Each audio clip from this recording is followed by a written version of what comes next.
ایک مثال دیتا ہوں. ایک اللہ کے ولی تھے، وہ سفر پہ جا رہے، پیدل سفر تھا. ایک غیر مسلم کافر بھی ان کے ساتھ مل گئے. اب دونوں سفر کر رہے، ایک جگہ بیٹھے آرام کرنے کو من چاہا، گفتگو ہوئی، تعارف ہوا تو پتہ چل گیا کہ یہ کافر ہے، یہ مسلمان ایمان والے ہیں، اللہ کے نیک بندے ہیں، اور یہ بے ایمان غیر مسلم ہے.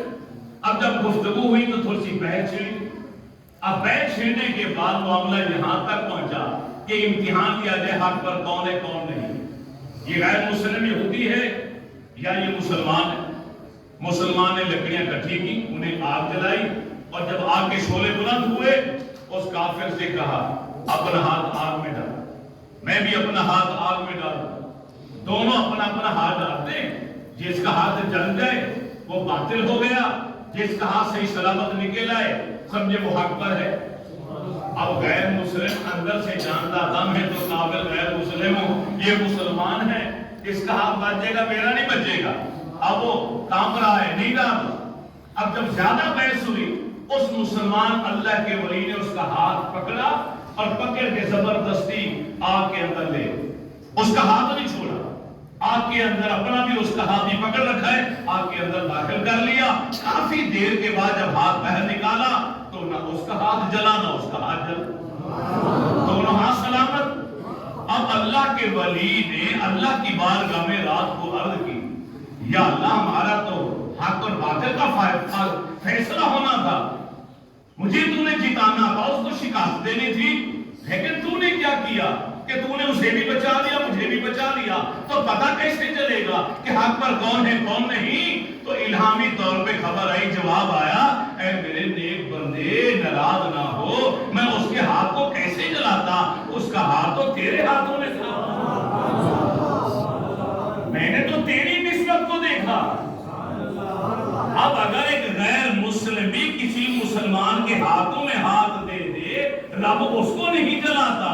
تو اگر کوئی مسلمان ایمان والا سچی عقیدت سے کسی اللہ والے کے ہاتھوں میں اپنا ہاتھ ڈالے گا، اس کی نسبت قائم کر لے گا، اس کی غلامی کا پٹا اپنے گلے میں ڈال لے گا، تو پھر کون سی آگ جلائے گی اس کو؟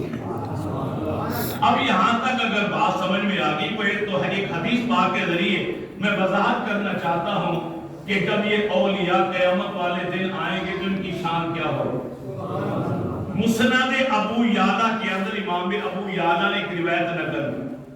آپ فرماتے ہیں جس کے راوی حضرت انس رضی اللہ تعالیٰ عنہ، آپ فرماتے ہیں کہ اللہ کے نبی نے ارشاد فرمایا، قال رسول اللہ صلی اللہ علیہ وسلم یدخل الجنت من امتی 70,000. میری امت میں سے 70,000 خوش نصیب انسان بغیر حساب و کتاب کے جنت میں داخل ہو. یہ اولیاء کی شان ہے جو اللہ کے نبی اپنی زبان رسالت سے بیان کرتا. کیا فرمایا؟ یدخل الجنت من امتی 70,000.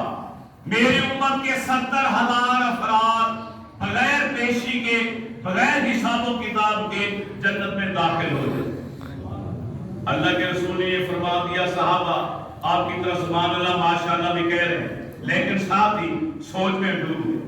نبی علیہ السلام کے چہرے کو دیکھا، ایک دوسرے سے اشاروں میں بات ہوئی. رحمت للعالمین کی رحمت کا دریا جوش میں ہے. صحابہ کا عقیدہ تھا اللہ نے ہمارے نبی کو بے اختیار نہیں بھیجا، سارے اختیارات دے کر بھیجے. اپنا نبوت والا اختیار استعمال کرتے ہوئے آمنہ کے لال فرما رہے ہیں کہ میری امت کے 70,000 افراد بغیر پیشی کے بغیر حساب و کتاب کے جنت میں جائیں گے.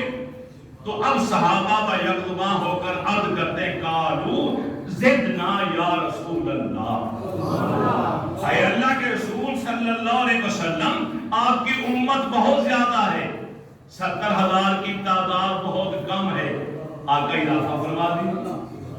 زدنا ہماری خاطر جنت میں جانے والے جو بے حساب جانے والے ہیں ان کی تعداد میں اضافہ فرما دیجیے.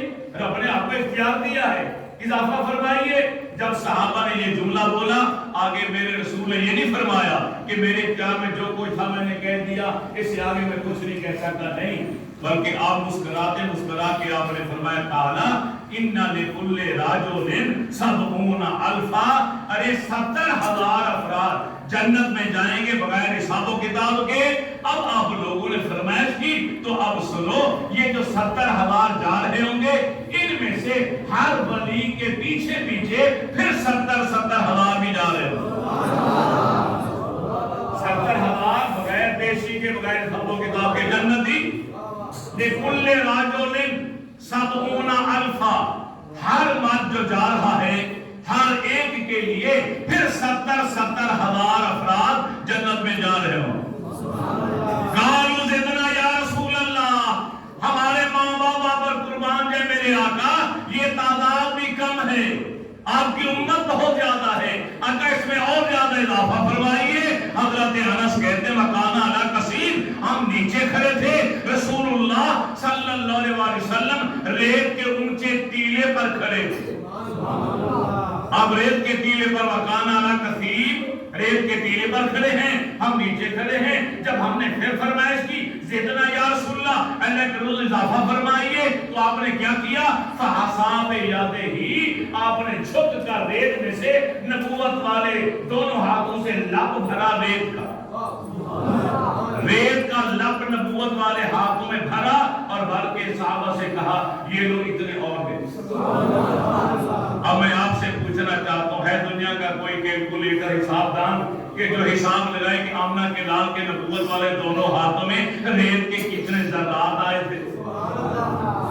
کوئی اندازہ نہیں لگا سکتا، مگر احسان عظیم ہے صحابہ کا اس امت پر کہ صحابہ پھر خاموش نہیں ہوئے، پھر دیکھا کہ رحمت للعالمین کی رحمت کا دلا جوش میں ہے، پھر عرض کرتے قالوا زدنا یا رسول اللہ۔ امام ابو یعلا مسند ابو یعلا کے اندر یہ روایت نقل کرتے ہیں، فرماتے ہیں جب صحابہ نے پھر عرض کیا اے اللہ کے محبوب اور اضافہ فرمائیے، تو قالا ھذا وحساب یدہ، آپ نے پھر دونوں ہاتھوں سے ریت کا پورا لپ بھرا، فرمایا ھذا، یہ 70,000 افراد جا رہے ہیں، پھر ہر ایک کے پیچھے 70,000 اور جا رہے ہیں۔ پھر آپ نے لب نبوت والے بھرے ریت کے ذرات اٹھائے، اب کتنے اٹھائے ہیں اس کا اندازہ میں ایک اور روایت سنا کے آپ کو لگا دیتا ہوں، کیا اندازہ لگا لیجیے۔ نبی علیہ السلام غزوہ سے واپس آئے، سمندر کے کنارے پڑاؤ ڈالا گیا، اللہ کے نبی کے لیے مصلی بچھایا گیا، آپ نے 2 رکعت نماز پڑھی، رو پڑھی اور روتے ہوئے آپ نے دعا مانگی یا اللہ میری امت کو بخش۔ سارے وسیلے تو امت بخشوانے کے لیے ہو رہے ہیں نا، ہم تو ایک ہی ہے نا سرکار کو کہ میری امت بخشی جائے، تو رو رو کے دعا مانگی، ادھر دعا مکمل ہوئی تو رب نے ایک منظر دکھایا، ایک چڑیا آئی آپ کے سامنے مصلی کے پاس، آ کے اس نے ریت کے ذرات میں سے چند ذرے اپنے چونچ میں اٹھائے۔